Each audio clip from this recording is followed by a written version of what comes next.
Que bom poder conversar com vocês. Para quem não me conhece, eu sou Benio Ferreira, professor de Direitos Humanos. Queria agradecer à professora Elise, que nós estamos nesse momento, né, de enfrentamento à pandemia, fazendo aulas em conjunto, as turmas, isso é muito bom. E também quero agradecer você que está aí fazendo esse esforço. Eu sei que não é fácil, né? Todo mundo está enfrentando uma situação que a gente nunca imaginava. Parece que estamos dentro de um filme, mas não é filme, é realidade. Para enfrentar a realidade, nada como estudar, manter serenidade. O texto que eu vou falar para vocês hoje, a aula, né, um resumo, é um texto da professora Flávia Piovesan. O título desse texto, A Responsabilidade do Estado na Consolidação da Cidadania. Vou fazer um breve resumo do texto e depois vou detalhar as partes mais importantes. No primeiro momento, a gente vai ver na aula de hoje, a professora Flávia Piovesan, ela traça um perfil do Estado brasileiro, tá? Um perfil baseado na Constituição, dos artigos da Constituição. Que Estado que nós temos? Qual que é o papel do Estado brasileiro? Então, esse é o primeiro momento que a gente vai estar vendo isso. Depois, ela vai dizer a respeito dos elementos que compõem a ideia contemporânea de cidadania. Ela vai propor 3 elementos que compõem a ideia contemporânea de cidadania e nós vamos ver se o Brasil, se a Constituição brasileira adotou esses 3 elementos. E já até adianto para vocês. Primeiro, a questão dos direitos serem interrelacionados, interdependentes, ou seja, eu tenho que conjugar liberdade e igualdade. O segundo, os direitos humanos são universais. E o terceiro, a chamada especificação do sujeito de direito. Então esse é o nosso roteiro, beleza? Compreendido? Então vamos lá, vamos voltar então, vamos no início para a gente falar sobre o perfil constitucional do Estado brasileiro. A professora Flávia Piovesan chama a atenção para o preâmbulo da Constituição. Você já viu o preâmbulo da Constituição brasileira? A Constituição está aqui, Tá aqui. Eu vou ler para você rapidamente o preâmbulo da nossa Constituição, tá certo? Olha o que diz o preâmbulo.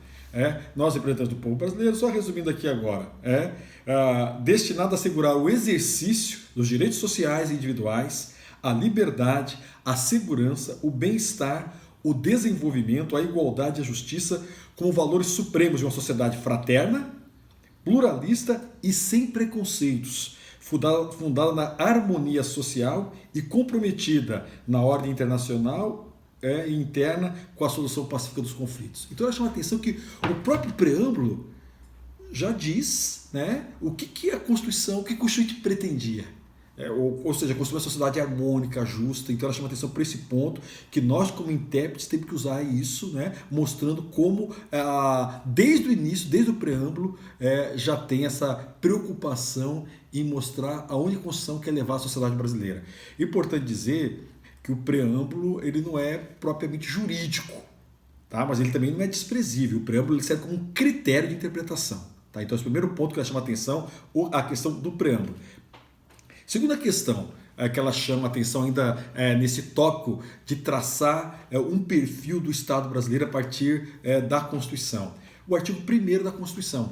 Porque o artigo 1º diz que a República Federativa do Brasil, formada pela união indissolúvel de União, Estados e Municípios, constitui-se em Estado Democrático de Direito. Presta atenção nessa definição, hein? Nós somos um Estado Democrático de Direito.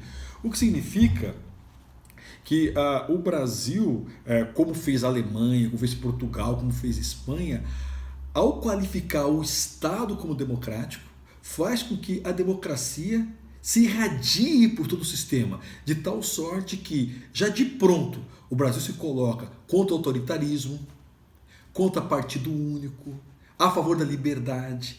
E mais, o artigo 1º, quando declara que o Brasil é um Estado democrático de direito, também coloca quais são os fundamentos da nossa República. Então vamos lá, no artigo 1º, para ver os fundamentos da nossa República, que é muito importante. Então, o fundamento da República: soberania, cidadania, dignidade da pessoa humana, valores sociais do trabalho e da livre iniciativa e pluralismo político. Veja quanta coisa interessante já no artigo 1º, que o Brasil é um Estado democrático de direito, está no caput do artigo 1º, e os fundamentos, ou seja, o que é alicerce a nossa vida em comunidade? O que nos faz viver de uma maneira que a gente pretende civilizada? É justamente a questão da soberania, da cidadania, da dignidade da pessoa humana. E os valores sociais do trabalho, da iniciativa e pluralismo.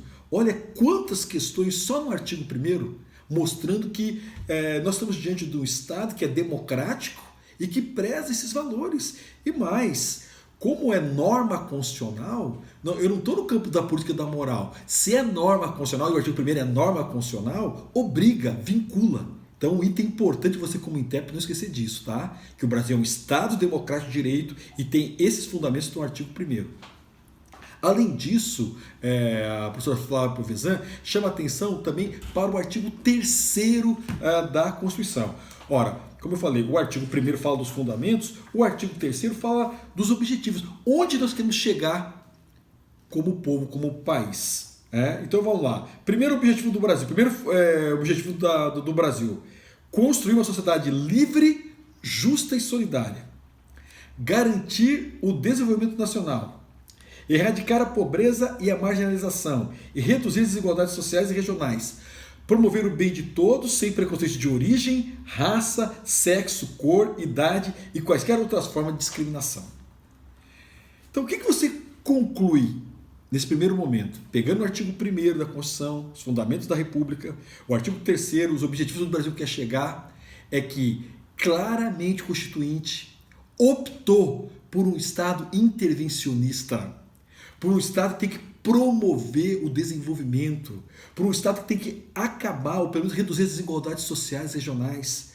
Por quê? Nós não podemos falar de democracia só no sentido político da palavra, tá? Da participação, digamos, da cidadania que se expressa através do voto. O voto no Brasil hoje é universal. Durante muito tempo no Brasil, por exemplo, o analfabeto não podia votar. Então, porque é pouco mais de 30 anos que no Brasil o voto virou universal, cada homem um voto, cada mulher um voto, isso é muito importante, mas a democracia não é só participação política, também tem que ser participação nos frutos. Em outras palavras, pelo que a gente lê da Constituição, e baseado na dignidade da pessoa humana, lá no artigo 1º, inciso 3º, por exemplo, a miséria é incompatível com o Estado democrático de direito. Eu posso ter pobreza, com um certo nível de desigualdade, mas se eu tenho uma desigualdade colossal, se eu tenho miséria, isso não é compatível com a dignidade da pessoa humana.